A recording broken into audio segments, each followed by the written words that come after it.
నిండు సభలో ఆడబిడ్డలకు అవమానం, షేమ్ షేమ్ సీఎం. బీఆర్ఎస్ మహిళా ఎమ్మెల్యేలపై సీఎం రేవంత్, డిప్యూటీ బట్టి అభ్యంతరకర వ్యాఖ్యలు, అసెంబ్లీలో తీవ్ర గందరగోళం, తమకు మాట్లాడే ఛాన్స్ ఇవ్వలేదన్న మహిళా సభ్యులు, సభలో సవిత తీవ్ర భావోద్వేగం, తననెందుకు టార్గెట్ చేస్తున్నారని ఆక్రోశం, పోడియంలో బైఠాయింపు, బగ్గుమన్న బీఆర్ఎస్, సీఎం క్షమాపణకు డిమాండ్. అది గౌరవ సభ, ఆయన చీఫ్ మినిస్టరా అని చెప్పి నిండు సభలో ఆడబిడ్డలకు అవమానం అట. ఆ రోడ్ల మీద అయినోడికి దిక్కులేదు.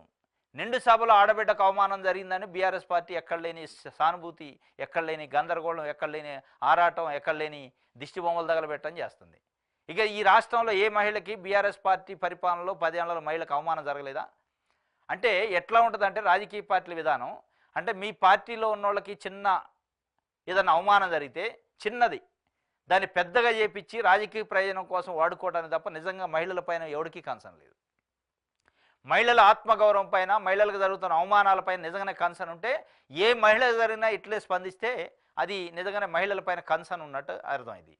అంటే మీరు ఏంది ఇలా అసెంబ్లీలో రేవంత్ రెడ్డి ఒక మాట అన్నాడు కాబట్టి దాన్ని క్లెయిమ్ చేసుకోవటం, అంటే రేవంత్ రెడ్డి ముఖ్యమంత్రి మహిళల పైన మొత్తం ఆయన దాడి చేసినట్టు, ఈ రాష్ట్రంలో ఉన్న మహిళల పైన దాడి చేసినట్టు, మహిళలను అవమానించినట్టు క్రియేట్ చేయడానికి అది ఏ రాజకీయ పార్టీ అయినా కాంగ్రెస్లో కూడా చేస్తారు ఇదే కథ. ఇప్పుడు కాంగ్రెస్లో ఉన్న ఒక మహిళా ఎమ్మెల్యేని చిన్న మాట ఎవరైనా బీఆర్ఎస్ వాళ్ళు అంటే ఏమంటే కాంగ్రెస్ పార్టీ రోడ్ల మీదకి వస్తుంది. నిరసనలు, ధర్నాలు, దిష్టి బొమ్మలు, మహిళలకి ఇట్లా అన్యాయం చేస్తారా, అవమానిస్తారా, మహిళలు అంటే గౌరవం లేదా? ఇది కాదు కావాల్సింది. ఇది రాజకీయ ప్రేరేపితం, రాజకీయ ప్రయోజనం కోసం చేసే ఉద్యమాలు.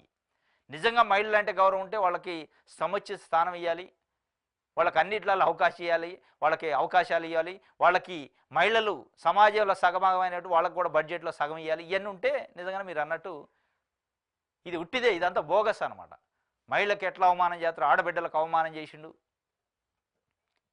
ఇది ఏ పార్టీ అన్నట్టు బీఆర్ఎస్, కాంగ్రెస్, బీజేపీ ఎవరికైనా వాళ్ళకు అనుకూలమైనప్పుడు మహిళలకి జరిగితేనే ఒక రకంగా, వాళ్ళకు అనుకూలంగా జరగకపోతే లేదు లేదు అది మహిళల పైన దాడేటైద్ది అని ఇంకొక రకంగా. ఇది ఇవాళ వాడుకునేది బీఆర్ఎస్ వాడుకుంటుంది. రేపు ఇంకో సందర్భం వచ్చినప్పుడు కాంగ్రెస్ వాడుకున్నా ఆశ్చర్యం లేదు. కాంగ్రెస్లో ఉన్న మంత్రి ఎమ్మెల్యే పైన ఒకళ్ళు ఎవరన్నా చిన్న కామెంట్ చేస్తే దాన్ని పెద్దగా చేసి భూతార్థంలో పెట్టి మహిళలు అంటే ఆత్మాభిమానం, మీకు అభిమానం లేదా, అవమానిస్తారా? సబిత కంటతాడి పెట్టిందట. ఈ పోరాటం, ఈ ఆరాటం ప్రజల కోసం ఉంటే ప్రజలు అప్రిషియేట్ చేస్తారు. మీ పోరాటాలు, మీ కంటతాళ్ళు, మీ ఆరాటాలు మొత్తం మీ రాజకీయ లబ్ధి కోసం చేస్తున్నారు తప్ప ప్రజల కోసం ఎవ్వడూ చేయట్లే.